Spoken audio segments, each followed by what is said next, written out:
I'm going to stop that before I get totally lost. Sounds great, man. Yeah. Compressor, nice. Yeah. Hello! Hello and welcome. Oh, we got that all wrong. We did, didn't we? Yeah. Okay. Hey guys, welcome to That Pedal Show. Dan here. Mick here, hello. Is the, I can't sit there. No. You can't say hello. No. If I'm looking a bit red in the face, I got sunburned, would you believe? Did you? I went round to my mate's house to do like grown-up things. Right. Sit out in the garden and drink tea. That's what happens. One day you wake up and you're in your mate's garden drinking tea, where you used to be drinking lager Scotch. and falling over. Yeah, anyway. And then got sunburned in April in England. There we are. Beautiful. I think I got 1/4 sort of Scottish ginger DNA. Okay. You didn't draw something sensible on your forehead in sunscreen? No. No? No. Okay. Look at it. Check it out. Freckles. White Ah, skin. look at you. Whole thing. Anyway. Hello. Interesting subject this week. Yeah, because, getting sunburned is a bit like gain. Getting the heat. Yes, whatever. Introduce us then, Dan, because this is your gig this week. Yeah. You've said you'd like to look at this. Someone did suggest this, but I also had a friend who asked me about this, and I thought it's a really interesting problem. So the topic this week is, how do you balance your clean sounds and your gain sounds? And it isn't always that obvious. Here's the issue. You're at home practicing, you've got your sound set up, it all sounds great. Yep. You get to the gig and the balance of everything is really off. And it takes a long time to tweak it and get it set where everything sounds balanced. You take the same tweakability, the same settings back home and everything sounds completely off. Yeah. So I wanted to have a look at why that happens and some common things to try to sort of help sort that out. I did it yesterday. I went. My dad runs a little open mic night in the place where he lives, or afternoon anyway. And I went there yesterday and helped him out and play along and play some stuff. And I took I took the Mark 1 Boogie because that's what As you you take do. to a tiny open mic night. I took it because it's the smallest amp we own, and was sort of setting up at the beginning. Had some really nice clean sounds. I had what did I take? J Rocket the Dude, just as an overdrive pedal. Plugging in just to get some sounds going. Stepped on it. It's like, oh, that's quite loud. Perfect. And then come playtime. Everything's good. Step on the J Rocket. Nothing there. It all disappears. Even though it sounded quite loud when I was about to, when I was just, I say sound checking, just checking that it was all working. And that's it, isn't it? That's the issue. Yeah. It's fascinating. So there's a couple of reasons it happens. The first thing I want to have a look at is amplifiers. So we have our lovely new JTM 45. It's a... Sorry, not JTM 45, is it? It's a 1987X, which is the reissue 50 watt plexi. Right. And the Class 5 Marshall. Yeah, which has been unofficially named the Mini Blues Breaker. Right. So 50 watt, 5 watt, Big Marshall, Little Marshall. Okay. That's interesting, isn't it? It is. Just for that, should we hear them? Big Jim, Little Jim. Come on. That's you. Oh, is it? Okay. You. Right, so this is the Big Marshall.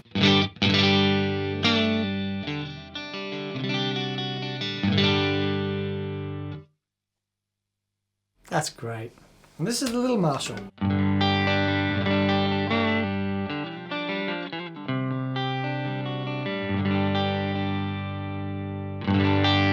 There's a reason I'm not hitting it too hard. I know. We'll get to that in a second.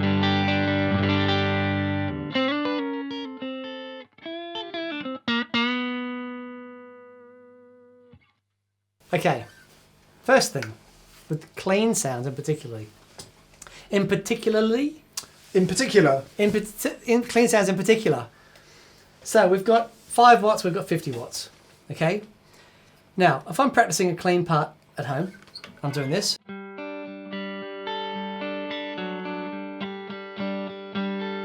I want to get to the gig with the big Marshall. And I'm excited.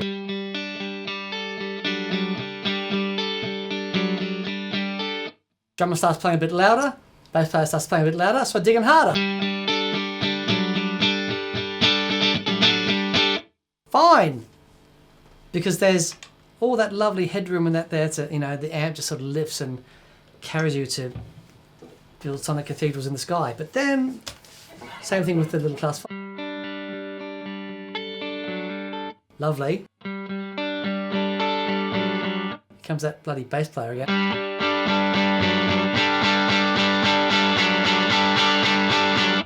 And I've got, it does get a little bit louder, but then the amp starts to clip and I've got nowhere left to go.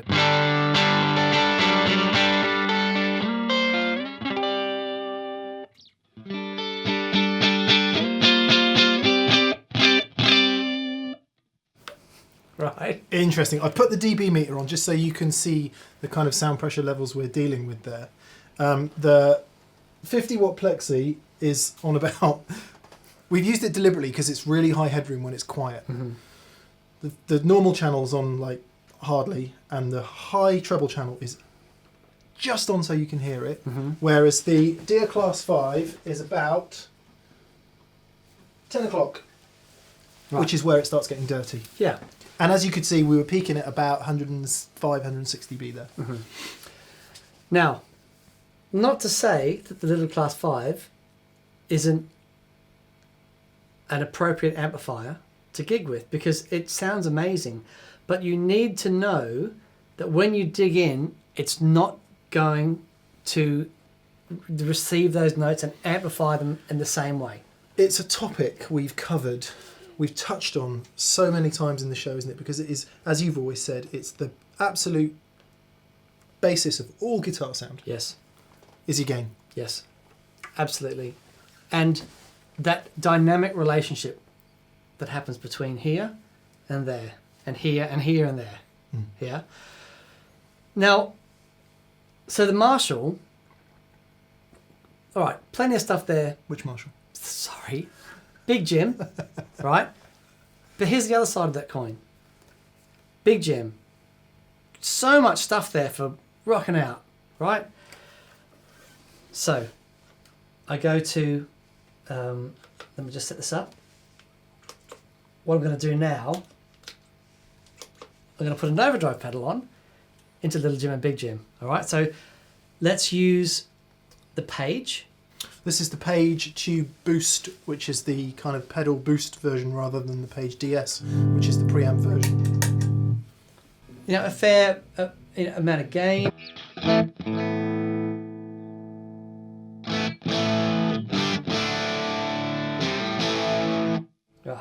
So here's what happens, right? I'm on the Marshall. And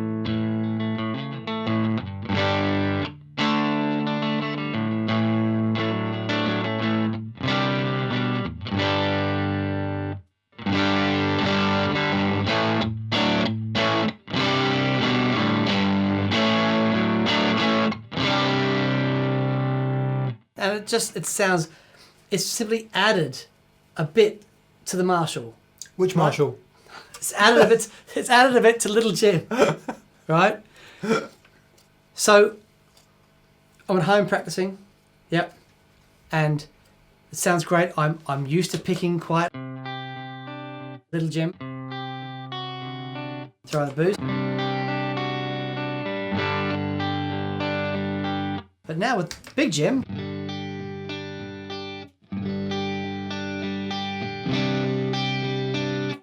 so now I get to the gig and I'm hitting Big Jim really hard. I'm really excited. everyone's taken off. Yeah, kicking the overdrive. And it doesn't lift in the same way as I was before with the clean sound. Yeah.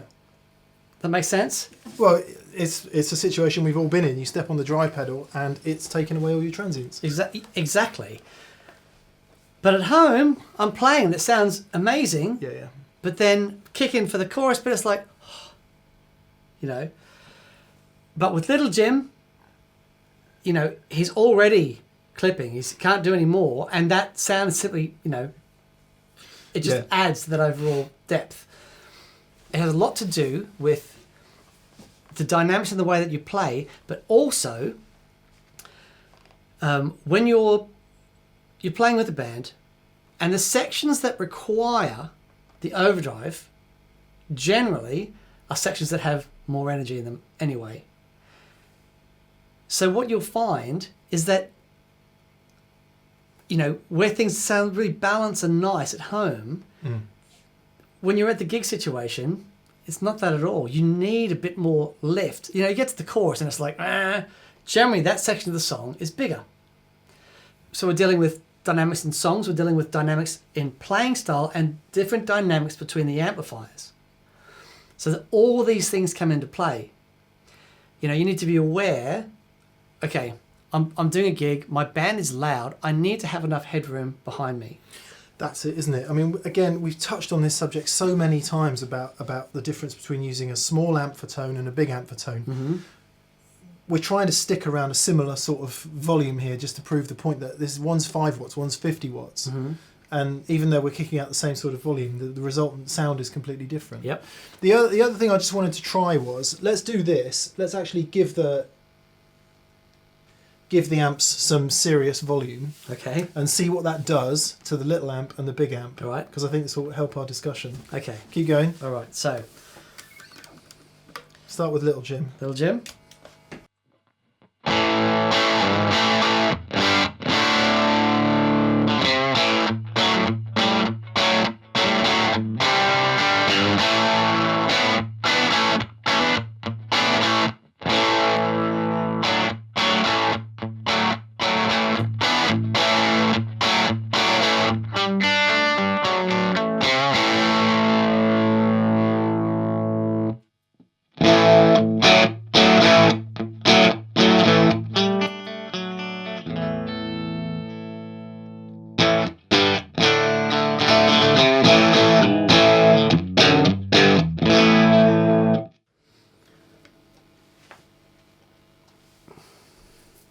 Totally different. Different world, isn't it? Totally different. Yeah. So, We're not going to do that for too long. no, Because that's getting into unpleasant levels there. yeah. But So, what I do, I always have, so I use this generally and this as well for my clean sounds. What I love about using a light overdrive for clean sounds is the way that it reacts when you dig in. Okay, so if I go between, again, I put on Big Jim, but I'm going to set this up the way I'd normally set it up for a clean sound.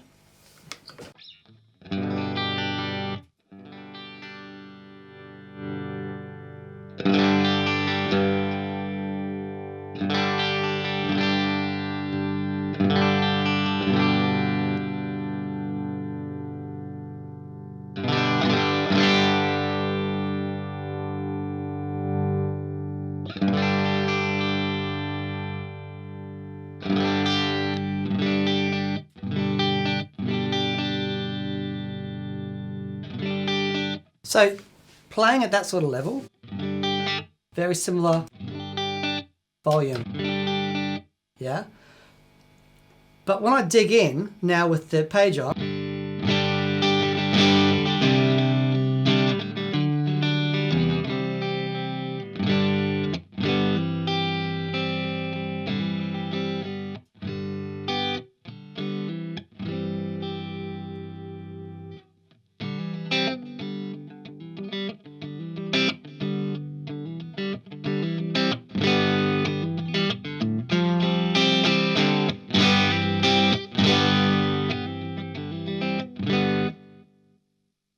So as my dynamics lift, the sound doesn't get louder, it just goes into a light overdrive. As opposed to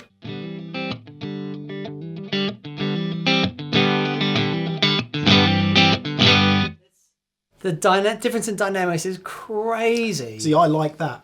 Yeah, yeah. And I'm not saying that's a bad sound. Yeah, yeah. But it's a different approach. It's a different approach. Like for me, I find having this really it's a lot easier to control. Yeah. And get all my levels and everything balanced. So because what I'd probably do, I'd also wind back the volume a little bit. So it's just.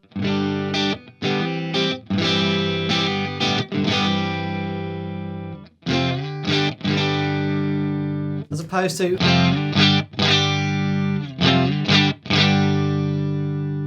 As glorious as that is, and it is a fantastic sound, I guess one of the issues that a lot of people come up against is if you don't have the luxury of owning loads of amps and you have to buy an amp that kind of does everything, and for a lot of people that amp is Fender Hot Rod Deluxe or something similar to that. So, 30 to 50 watts, something that you can use at home, something you can use to rehearse with, and something you can use to gig with.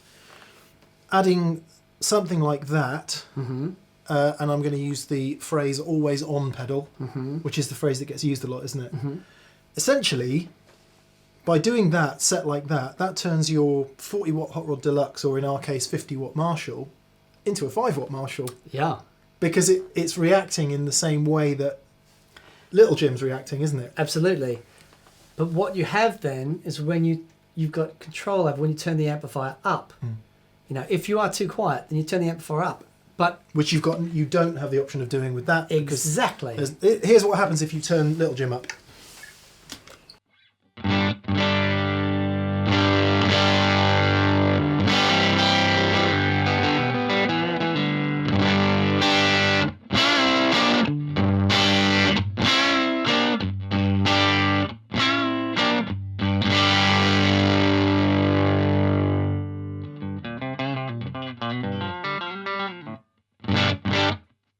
There's no camera on the amp, so for everyone who says, please can you put a camera on the amp, we kind of could, but it would be like about another 58,000 gigabytes worth of stuff for 2 seconds. So I went from the volume control on Little Jim from being at 10 o'clock round to 3 o'clock. Right. Okay, and just for reference, the treble is set at 3 o'clock, the middle straight up, and the bass at 3 o'clock as well.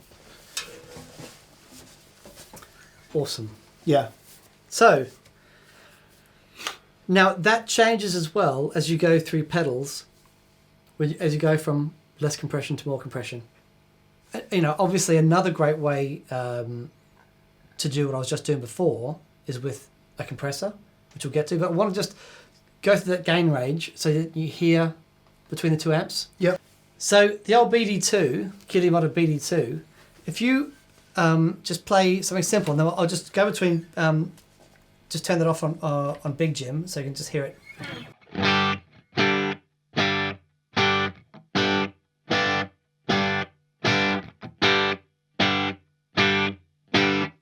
Even with the gain on 0, you can hear the blues driver clipping, which is why a lot of people love this pedal, because it doesn't really change the tone, but you do get that limiting character of the pedal. It's a really good way to describe it, limiting rather than compressing. Yes. Because they're two different things. They are. So that was my clean sound for years. Really? Just that? Yeah. So with the drive all the way off? Drive all the way off. And what does that do into Little Jim?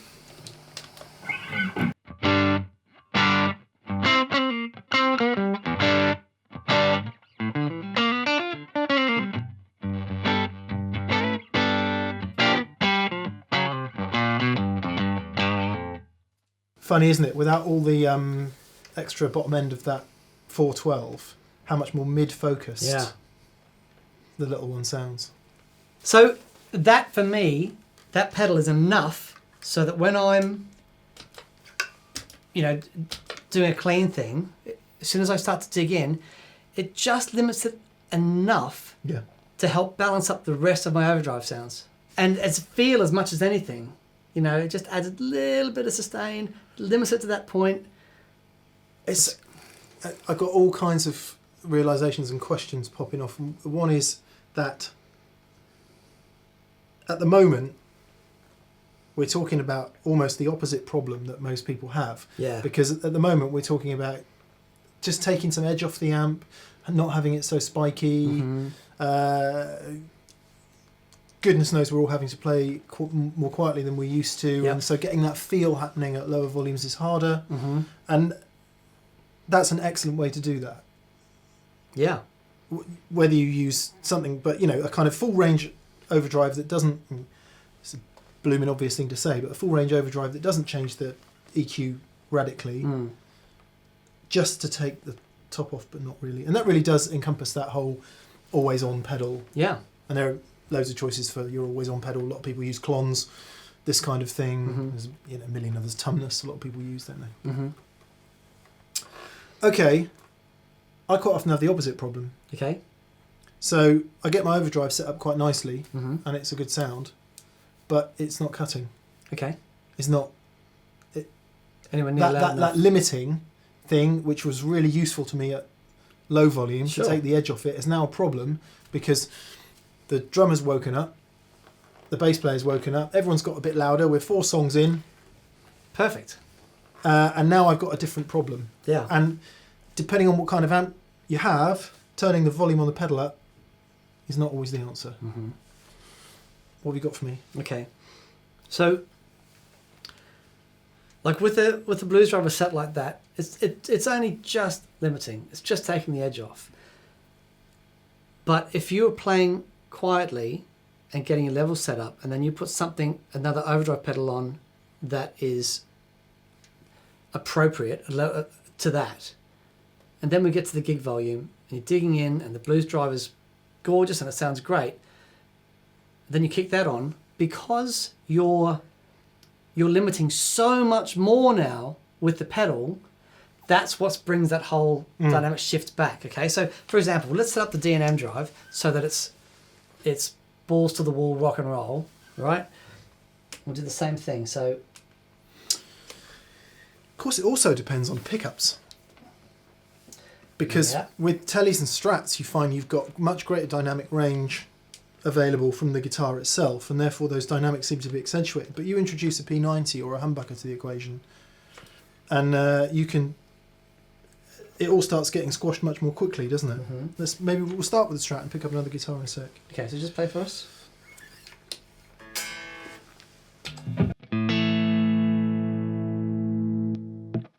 And for somebody asked me, why do I never use the middle pickup? I'm going to use the middle pickup.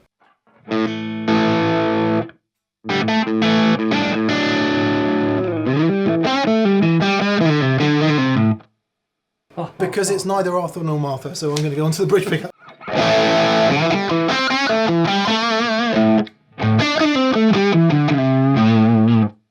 Okay, so using the same analogy, we go from the blues driver.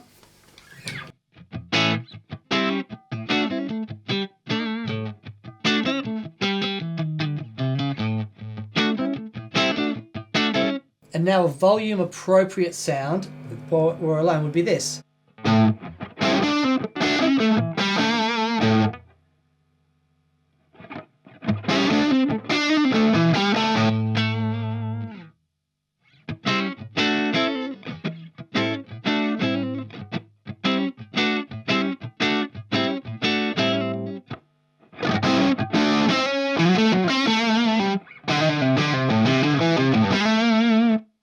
See, it's just going to disappear, isn't it? Yep. Even though it sounds louder from where we're sitting, it sounds bigger and it sounds fatter, it's just going to disappear. Yeah.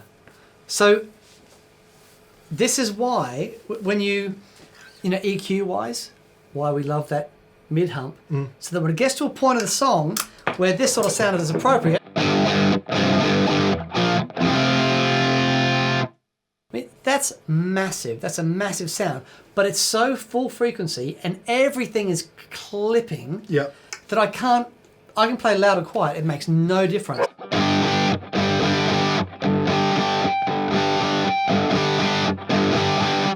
And that's even into Big Jim. That's even into Big Jim. What happens into Little Jim?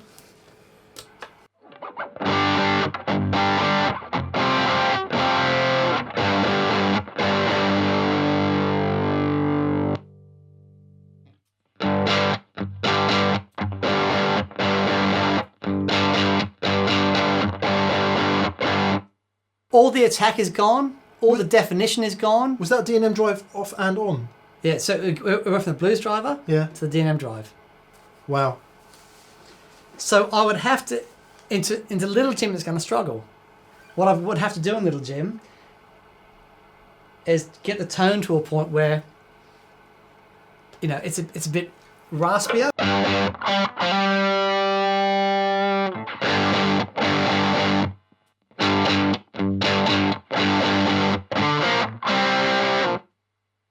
But even then, I can turn that up.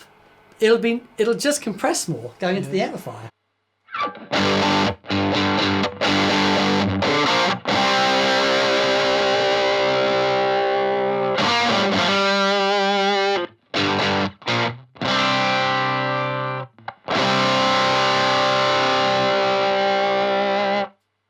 Just do that exact same thing into Big Jim.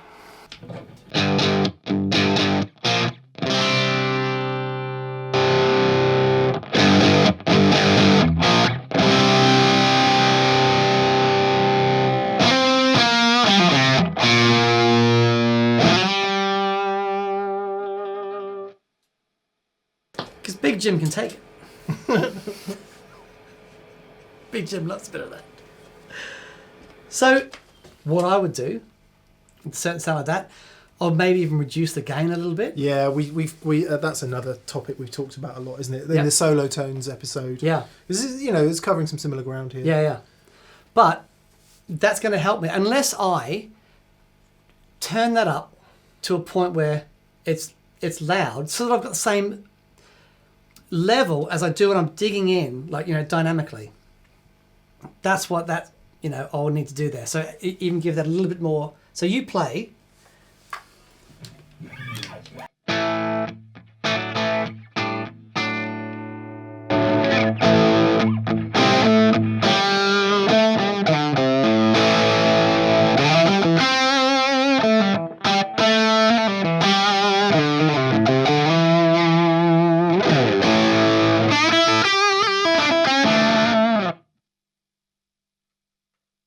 So I've got that at a level that will work really nicely.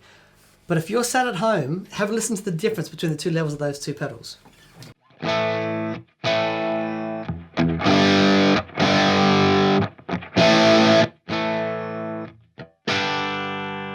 What's interesting, let's just have a quick look at the transients a minute.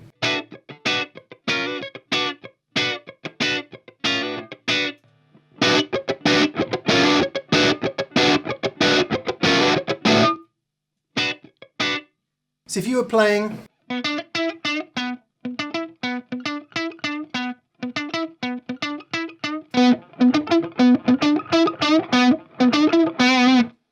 the driven sound is so much louder, and it would cut, but the spiky sound is just would.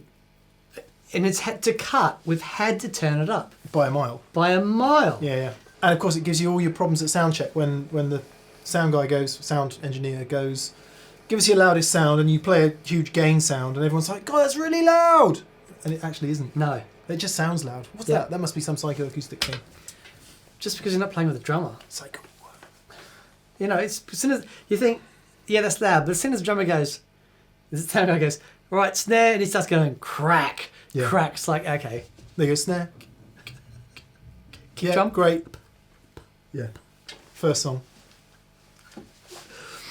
So that's one way to do it. Can we just, let's go back to the D&M Drive a minute. Yep. Set up a drivey sound. Big Jim. Yep.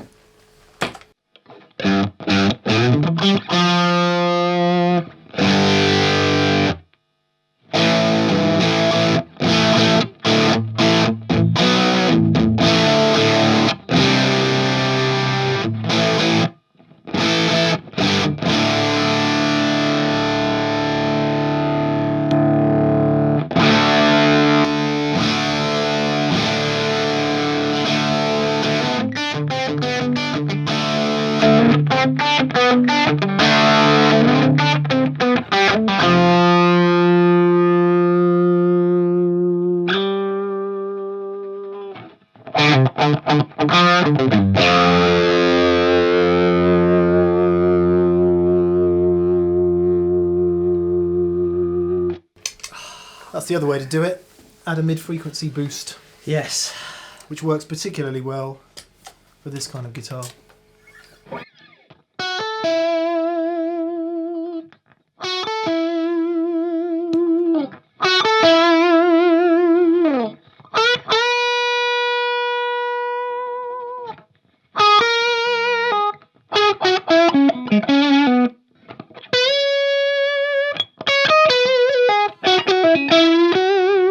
Deliberately using the in-between settings on the Strat because they tend to be quite a weak sound. I want to hear that with Little Jim.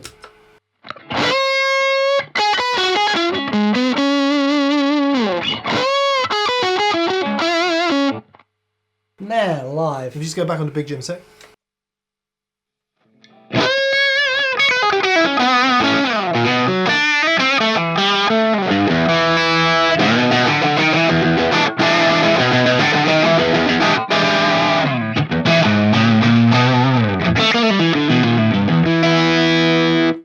Yes.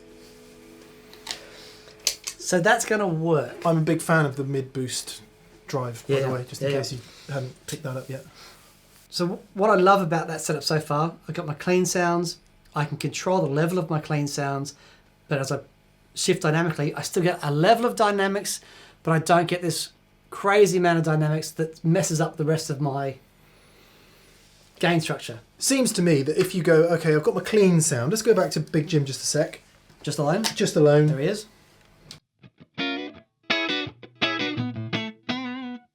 It's almost like you've got to say, I've got to accept that if I'm using an amp with lots of headroom, I've got to accept that those transient peaks are huge. Yes. In which case it makes sense to try and attenuate them in some way, shape or form. Yeah, beautiful. For example, with the Blues Driver Yep. or the Page. Yep. If I'm using a small amp like Little Jim, I've got to understand that those transient peaks are nowhere near as much. That's right. So it's almost like if you've got an amp with loads of headroom, not only do you have to make sure that your super choppy, mega clean sound is brought down a little bit, unless you want that huge peak and that's what you brought you're down, using. but being aware of controlling Controlled that. Yeah. dynamically. Beautiful. You then, for your drive sound, have to also bear in mind that you've got to boost that a bit. So you're God, we're galloping towards a completely blooming obvious point, aren't we? Which is, you just need to bring the two into parity a bit, because the assumption is you step on the drive paddle, it all gets louder. That's not the case. Yeah. Quite often not the case. But my point is that bringing with that is not so obvious, because when you are at home, Yeah. that sounds like that. Yeah. And of course you might want that really spiky bell-like, mega headroom transient attack. You might really want that. Absolutely. My point is, though, when it gets to the section of the song where everyone's rocking out, you don't want to sound on that and have all the energy taken away. I don't know many. I'm just trying to think of either a friend or an artist who uses that absolutely mega clean, like really crystalline. Maybe the John Mayer 2 Rock thing is a bit like that, but even so, there's compression going on. Absolutely. Because you get all that, the whole Dumble clean thing, which is you get all that massive bloom on clean sounds. Yeah.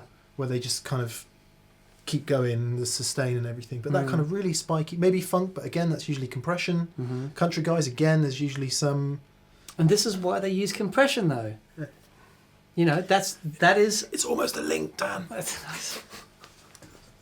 Very good. Very good. Okay. What do you always say about compression? It is the overdrive for your clean sound. Hooray. And what I mean by that is it's going to limit in the same way that the blues driver is limiting. It gets to that point dynamically, it can't go anymore, but it's not going to clip in the same way. It's just going to bring the top and bottom in. So here's my Big Jim.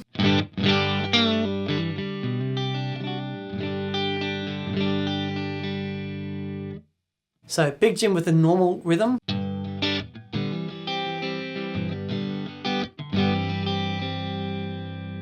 And if I get excited, as I do,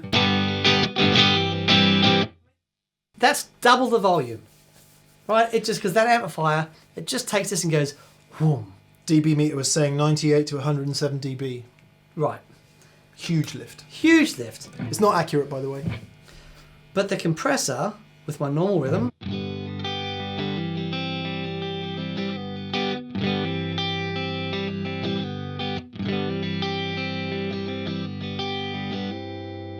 and now when I dig in,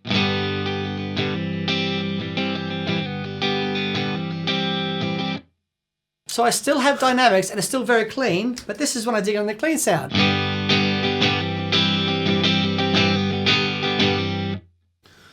So are you saying a compressor like brings up the quiet bits and brings down the loud bits? Are you saying that's what happens? I mean, it seems really obvious. Yeah. But when it comes to balancing my sounds out, it's fantastic. Do you know what? I think all this stuff is, in some ways, more relevant to playing at low volume than it is at playing at to high volume. Because at high volume, I don't know, there's probably two things going on. One is actually everything is doing its own limiting and compressing because, you know, amps do that as they get... It's the same as what's happening in Little Jim, but just louder. And also, I'm sure that there is some sort of psychoacoustic thing where as things get louder, your brain and your ears start to help you. I did this gig, right? And I had this. Was playing with a quite loud band, and I was suffering from that thing that all night I'm turning the amp up, louder and louder, and my sound is changing because the amp is compressing more. Yeah. And one night I thought I'll record it. I'm going to stick my little Tascam GTR1 out the front, and I'm just going to see what happens. And I didn't touch my amp all night. And I recorded it, and all night I'm getting quieter, I want to turn it up. I said, no, behave yourself, Steinhardt. Just play. And I listened to it the next day, and it was perfect all night. But as your ears get tired, you know, and those, especially the frequencies, as guitar players, the frequencies that we use are the frequencies that punch you right in your ear hole and are going to cause fatigue. Yeah. Which is why, you know, of course, we've got the drummer and the bass player, but seriously, that those lower mids, you know.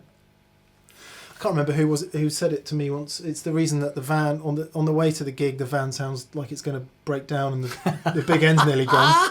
And on the way home from the gig, the van sounds like perfect V6, smoothest you've ever heard it, and it's because your ears are shot. Yeah. So, right, what have we learned? We've learned that dynamics are happening between your guitar, your pedals, and your amps. Now, of course we've covered that before, but in relation to clean sounds, it's that initial response and the dynamics in those transients with a big amp that can handle that. You're gonna be loud, and then when you kick on that overdrive pedal that at home sounded at the same volume as what you're playing your clean sound, it comes to nothing. So you're gonna lose. That's the first thing. You know, when you're using a little amplifier, it's gonna be limiting, and so, you know, the dynamics between the pedals and the little amplifier are a whole different ballgame. Completely different. Completely different thing. You've basically got nowhere to go with the little amp. Yeah. Unless you want to be Neil Young all night. Yeah. And take an amp that's already compressing, and there's fantastic guitar sounds. Amazing. In that world. But, and again, this is going over really old ground. If you want to take your little amp and make it louder with a pedal, not going to happen, is it? Unless you've got some radical EQ shaping going on. Exactly. That's when you're into EQ shaping. You know, the mid boost thing that you just did there. It's amazing. Bottom end roll off, loads of upper mids and upper mids. Yeah. But so it's about being aware of the dynamic range of the gear that you're using, being aware and sensitive to the music that you're playing, because there'll be some points in the song you've got this really spiky clean sound that sounds great, but then you want to hit the chorus and you want that to lift. You've got to make sure that you've got enough dynamic range for that to lift. Yeah, there's a whole other thing there, though, isn't there? I remember when we were doing the gig with Dear Joey just recently. we were playing Gone Girl, I think, Right. which my guitar part started with a big kind of and it was a fuzz, Right. and it was the sun face pretty much up full, Mm-hmm.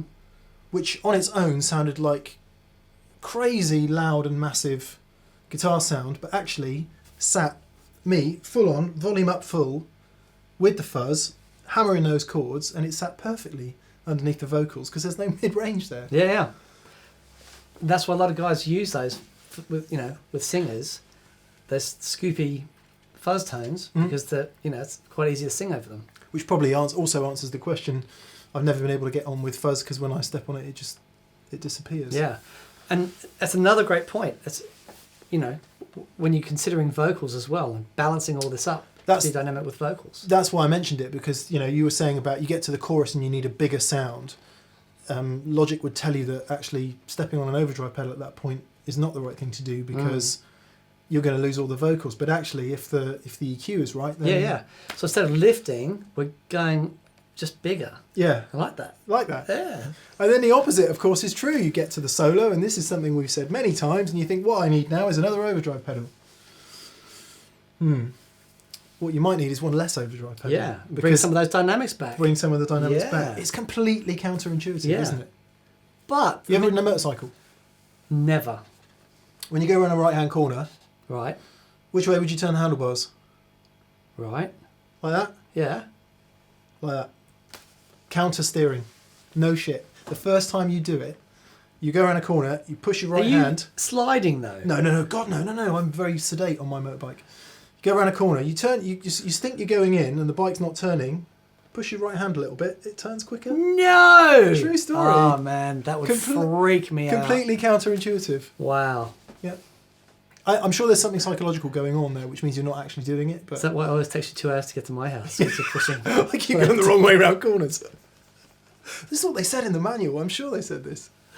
Wow, that's amazing. Yeah, it's completely... And sorry, by way of terrible tangent, it is ground we've covered many times. But I don't think you can say it enough. I did it, I was saying earlier about this thing I did yesterday with my dad. My dad's 74, by the way, and he's out doing... So cool. I did it. I turned up for the gig, had a brilliant, jam. Had this great, really bell-like clean sound, nice step on the overdrive pedal, nothing there. And I'm doing it, even after we keep going over it all this time. So this, of course, is still all applicable outside of the stuff, because Dan and I are always talking about rock and roll, anything from, fairly mid-rich guitar sounds all the way from rock and roll through classic rock and blues and country and all the rest of that. This is absolutely applicable, if not more so, to the heavy guys who've got that really super clean sound for the choruses and the bridges and the crazy gain for the rest of it. Yeah. I saw Metallica do... But so you have a look at them, a live version, from 15 or so years ago, and them doing Nothing Else Matters or something. And because they do it all the time, and they've got a great crew and they know how to balance their sounds up, and it is mega. When you go and see a metal band that doesn't play a lot, you really see it because they practice at home. They get those clean sounds sounding amazing. Well, lest I say, why does anyone need a 150 watt triple rectifier? Because the gains have to be really loud. Yeah. And you could probably get away with the deluxe reverb for the cleans, couldn't you? Yes. Because 22 clean watts are quite different from 150 really absolutely filthy, dirty watts with no mid-range. That is why Mesa Boogie did the MIDI switchable power amps back in the day, because they really understood that, Yeah. Fascinating. And it does. We've touched on lots of areas that we've talked about before: gain stacking, dynamic range in terms of headroom of the amps, how many watts do you need, all that stuff. It's so interrelated, isn't it? Yeah. But it's absolutely fundamental to guitar tone. Absolutely. More important than anything else, I would say. Yeah. Apart from, where you put your fingers between the wires. Brilliant. Enjoy that? Yeah. Yeah, I say yes because it's such a colossal topic. Yeah. to focus it down and actually get some useful stuff out of it is quite difficult. But I think we got there. Yeah, I hope so. Yeah. And Big Jim every day of the week for me. Big Jim, my word! This is great. I mean, this is cool if you want to, you know, if you do want to. If that's the sound you want. Yeah. Yeah. But for me, headroom. Yeah. And it's not even hardly on. So good. Brilliant, guys. I hope you enjoyed that. I want to say a massive thank you to all of our patrons on Patreon. Thank you. Yes, thank you so much. Big thank you to our preferred retailers who in the UK and Europe, Anderton's Music, in America, Riff City Guitar, and in Australia, Pedal Empire. Awesome. And also thank you to everyone that's gone to thatpedalshowstore.com. And maybe even got yourself a D&M Drive. Yeah. If they're all run out, there will be more. Yes. That's the deal, isn't it? If they sell out, they'll make more. Yeah. Brilliant. Seems fair to us. Excellent, guys. Thank you so much. And we'll see you next week. Okay, Cheers, cheerio. guys. Bye.